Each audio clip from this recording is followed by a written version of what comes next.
Hello friends, welcome back to my channel. तो Nifty and bank Nifty को देखेंगे एंड पूरा प्राइजेक्शन देखेंगे, weekly time, daily time frame पे एंड शॉर्ट टाइम फ्रेम पे देखेंगे। इंपॉर्टेंस लेवल कहाँ पर है वही सारा मैं अपना एनालिसिस आपके साथ डिस्कशन करूँगा।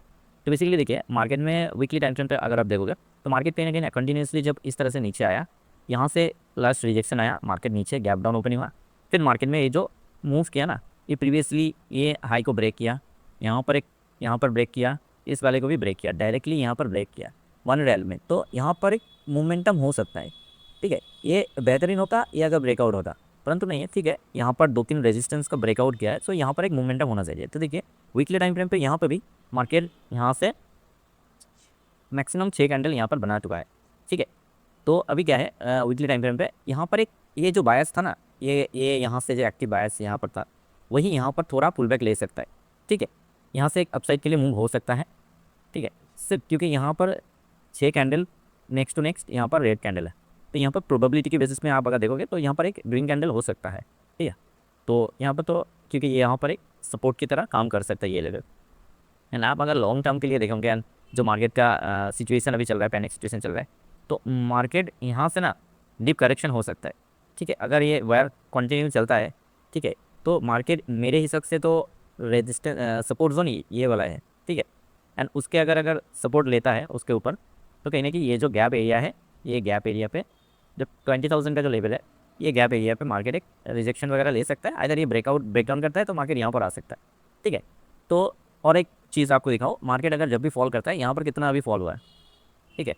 यहाँ पर 15% तो फॉल हुआ है अपर साइड से, ठीक है।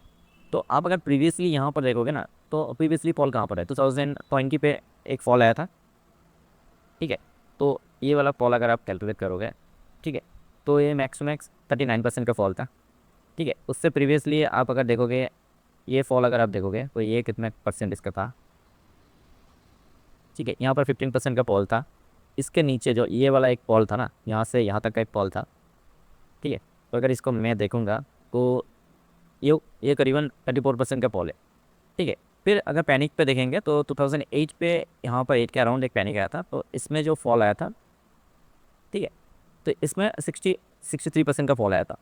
तो इस पैनिक सिचुएशन पे अगर आप प्रीवियसली देखोगे ना, कि ये जो पैनिक सिचुएशन पे ये गिरा है ना मार्केट, प्रीवियसली एक स्कैम हुआ था 2008 पे, ठीक है। मार्केट इस तरह से मार्केट ऊपर गया, ठीक है। हर सपोर्ट को मार्केट टेस्ट किया, फिर नीचे लास्ट वाला जो सपोर्ट था मार्केट वहाँ से फिर ऊपर गया, ठीक है। ये हुआ है। फिर 2000 क्या है यहाँ पर, आप अगर ये वाला देखोगे तो मार्केट ने क्या किया, मार्केट कंटिन्यूसली ऊपर गया यहाँ पर, सेम एज ए यहाँ से कोई भी फॉलिंग वगैरह नहीं है, ये प्रॉफिट बुकिंग है मार्केट का। जो आता है मार्केट में, जो फॉल आता है, कि करेक्शन आता है, वो करेक्शन था। फिर मार्केट ने ये वाला जोन जहाँ पर मार्केट कंसल्टेशन किया था, उसी जोन से मार्केट रिवर्स गया है। मार्केट यहाँ पर भी आने का प्रोबेबिलिटी था, परंतु मार्केट यहाँ से रिवर्स आया, ठीक है। दूसरा अगर आप देखोगे तो मार्केट इस वाले फॉल को अगर आप देखोगे, मार्केट यहाँ से कंटिन्यूसली फॉल गया है। यहाँ पर जो जिन लोगों ने यहाँ पर था सब निकल चुका है। यहाँ पर मार्केट ने हाई ब्रेकआउट किया, लो कहाँ पर था, बाइंग स्टार्ट यहाँ से हुआ, मार्केट ब्रेकआउट दिया, तो यहाँ से मार्केट ने अपसेट पकड़ा, ठीक है।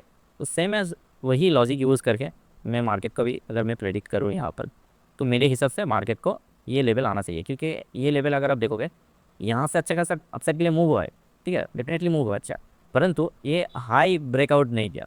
आप अगर मार्केट को इस तरह से एक हाई लो फॉर्मेशन पे देख रहे हो ना, इस तरह से हाई लो फॉर्मेशन पे देख रहे हो, तो मार्केट कहीं ना कहीं ये हाई लगाया, ठीक है। फिर मार्केट डाउन कन्फर्मेशन में आ गया, ठीक है।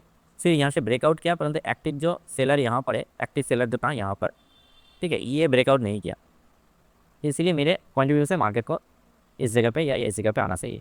वेट करते हैं, देखते हैं मार्केट को, देखेंगे आता है कि नहीं। अभी स्मॉल टाइम फ्रेम पे चलेंगे।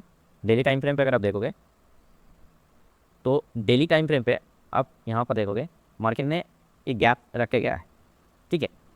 यहाँ पर गैप रख के गया है, तो वीकली टाइम फ्रेम पे एक ग्रीन कैंडल बनना चाहिए। तो मार्केट अगर कहीं ना कहीं इसके ऊपर ये 50% के ऊपर गैप ओपनिंग देता है, तो डेफिनेटली मार्केट ऊपर साइड टेस्ट कर सकता है। अगर इसको स्मॉल टाइम फ्रेम यानी 15 मिनट टाइम फ्रेम पे अगर मैं चेक करूँगा, ठीक है, इंट्राडे के लिए अगर मैं प्लानिंग कुछ करूँगा, ठीक है, तो कल के दिन अगर मार्केट में प्रोबेबिलिटी क्या है, gap down either gap up as a flat opening. Basically अगर मैं पकड़ूँ कि मार्केट गैप अप हो सकता है, ठीक है, तो मेरे हिसाब से मार्केट अगर इसके ऊपर निकलता है, इसके ऊपर मार्केट यहीं पे ओपनिंग होता है, फिर अगर स्ट्रॉन्ग कैंडल के साथ इसको ब्रेकआउट करता है एंड सस्टेन करता है यहाँ पर, तो डेफिनेटली मार्केट ये लेवल जा सकता है, ठीक है, ये लेवल टेस्ट हो सकता है मार्केट के, ठीक है। क्योंकि आप अगर देखोगे यहाँ से कोई भी यहाँ पर ब्रेक डाउन करने का कोशिश किया, मार्केट फिर ऊपर गया, यहाँ से सेलर एक्टिव हुआ, फिर इसको ब्रेक डाउन कर पाया, ठीक है। तो यहाँ पर कोई भी एक्टिव सेलर नहीं होगा, जो भी होगा यहाँ पर होगा। ये अगर ब्रेकआउट हो जाता है तो कहीं ना कहीं मार्केट जा सकता है ऊपर यहाँ पर टेस्ट करने के लिए, ठीक है। अगर मार्केट फ्लैट ओपनिंग होता है तो फर्स्ट रेजिस्टेंस जो लेगा वो ये वाला जोन पे रेजिस्टेंस लेगा, ठीक है। ये अगर कवर अप करता है फिर प्रोबेबिलिटी है अपसाइड में, नेक्स्ट अपर साइड रेजिस्टेंस यहाँ पर है, ठीक है। इधर यहाँ पर मार्केट ने छोड़ा है, फर्स्ट यहाँ पर रिजेक्शन आ सकता है, ठीक है। अगर मार्केट गैप डाउन होता है तो प्राइस एक्शन को फॉलो करना पड़ेगा, क्योंकि प्राइस एक्शन यहाँ पर गैप डाउन होता है तो मार्केट ऑलरेडी यहाँ पर चल रहा है, तो यहाँ पर जो सेलिंग किया उन लोगों का यहाँ पर प्रोडक्ट पे ही चलेगा। फिर मंथली एक्सपायरी हो गया, ठीक है। तो मार्केट यहाँ पर अगर गैप डाउन भी होता है तो भी अपसाइड के लिए मूवमेंटम करेगा, तो भी इस जगह पे जाएगा मार्केट, ठीक है। तो देखते हैं शॉर्ट टाइम फ्रेम पे यहाँ पर क्या करता है। And bank Nifty 15 minute time frame पे अगर आप देखोगे तो सेम एज यहाँ पर भी कुछ दूसरा कुछ नहीं है, ठीक है। यहाँ पर भी जो एक्टिव रेजिस्टेंस है ये वाला रेजिस्टेंस है, ठीक है। तो मार्केट अगर इसके ऊपर निकलता है तो बाइंग के लिए सोच सकते हैं अपसाइड के लिए, ठीक है। अगर गैप डाउन होता है तो बाइंग के लिए आ सकता है, प्राइजेक्शन को देख के फिर अपसाइड के लिए हो सकता है, ठीक है। अगर उससे भी ज़्यादा गैप डाउन होता है, गैप अप होता है, चांसेस इतना भी नहीं है क्योंकि ऑलरेडी पैनिक सिचुएशन पे अभी चल रहा है। अगर मार्केट इस जगह पे ओपनिंग होता है फिर स्पाइक देता है तो इस कैंडल सेकंड कैंडल में, तो इसके ऊपर बाइंग का प्लानिंग हो सकता है।